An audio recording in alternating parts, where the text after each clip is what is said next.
All right, continuing with the bad debts um, lesson. There's two specific ways of dealing with bad debts or determining the bad debts adjustment.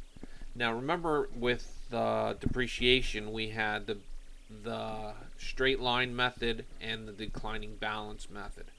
And the straight line method didn't take into consideration what was in the accumulated depreciation account, but the declining balance method did. The same thing goes for bad debts. Now, with the bad debts adjustment, one method is the balance sheet method and the other method is the income statement method.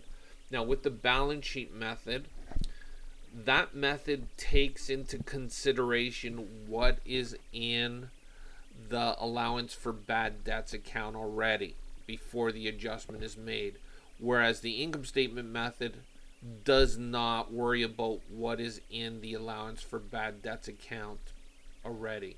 Okay, so let's assume that an age analysis indicates that bad debts are estimated to be $3,000. Okay, using the balance sheet method, make the adjusting entry for bad debts, keeping in mind that there is already a credit balance of $500.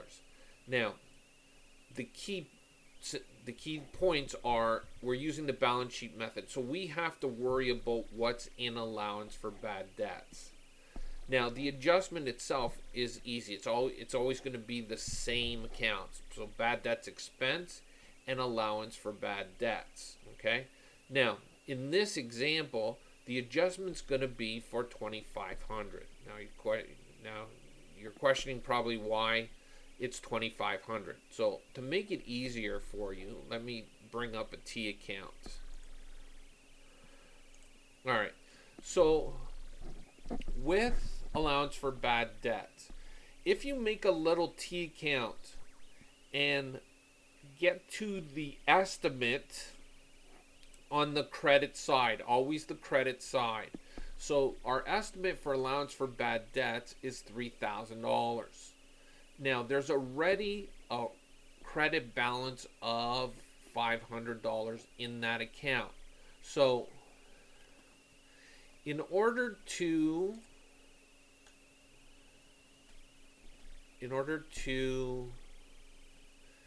get that account to our estimate, we're going to credit that account for $2,500.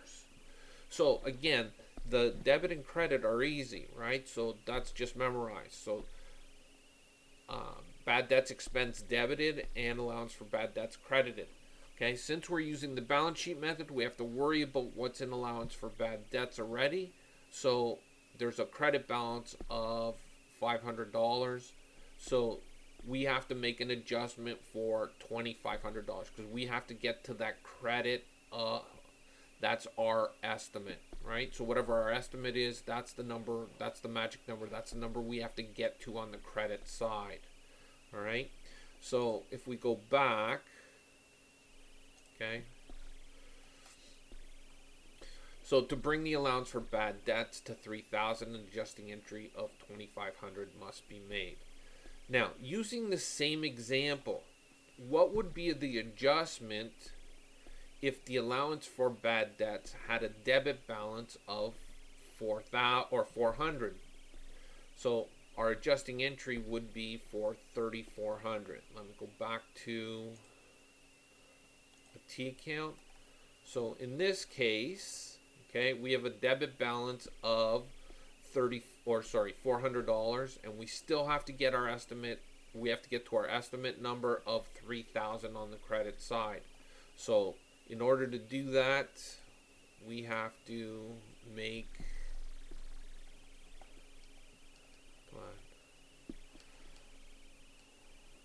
an entry of $3,400. So bad debts expense debited and allowance for bad debts credited for $3,400.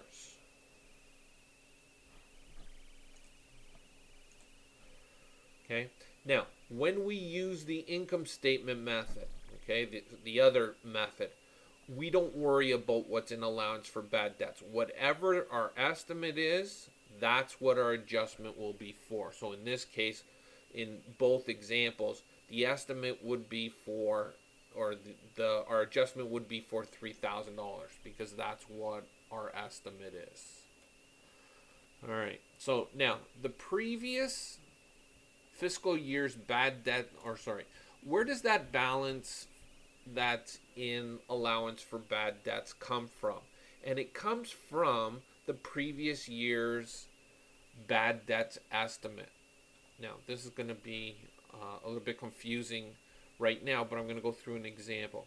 So, if the accountant overestimated bad debts last year, a credit balance will be in allowance for bad debts. If the accountant underestimated bad debts last year, a debit balance will be an allowance for bad debts. Now, when a company realizes that it will never collect payment from a customer, it prepares an entry. Okay, so let's assume that J Mathers is never going to pay us. Basically, what we'll do is we will write off his account. So on May 3rd, we'll debit allowance for bad debts and we'll credit accounts receivable J Mathers. That writes him off, right? Okay. Now, what does an accountant do when he has written off an account but the people end up paying? What ends up happening is you're going to have to reverse this entry and then you're going to have to record the fact that he has paid. So two entries are prepared. One to reverse the write-off and then one to record the payment. Okay? All right, so getting back to overestimating and underestimating bad debts. I did create an example here. All right, so let's assume that our year one estimate for bad debts is $500.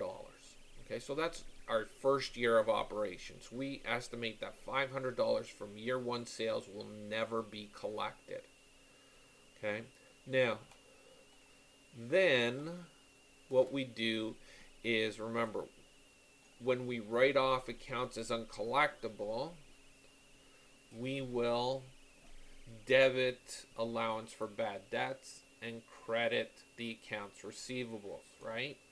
So these are amounts that are never going to be, we think will never be collected.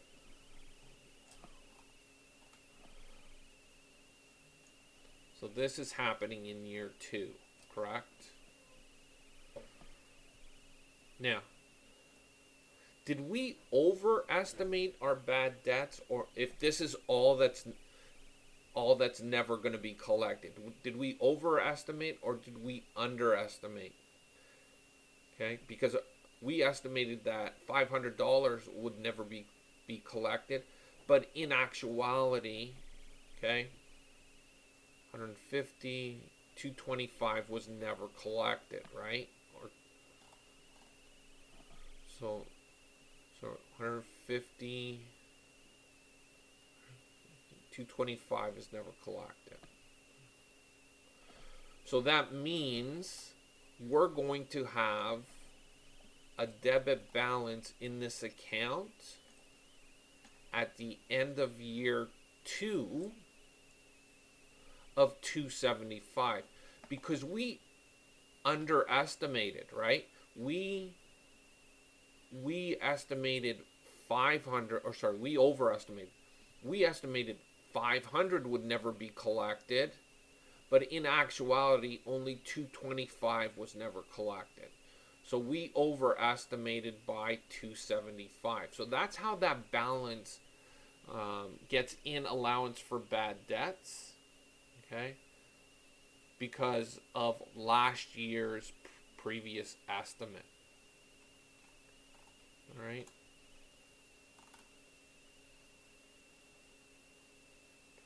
So this should be, let's see. So we estimated this, and so we underestimate. This should be changed.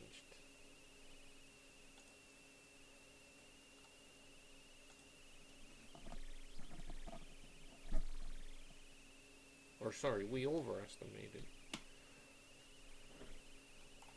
That's right. Okay, so we estimated 500 and only this. So we overestimated.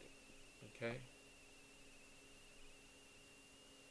All right, so hopefully that, now if we underestimated, okay, and we had an extra 1,000 here, okay, then we would have a debit balance in allowance for bad debts to start or at the end of the second year.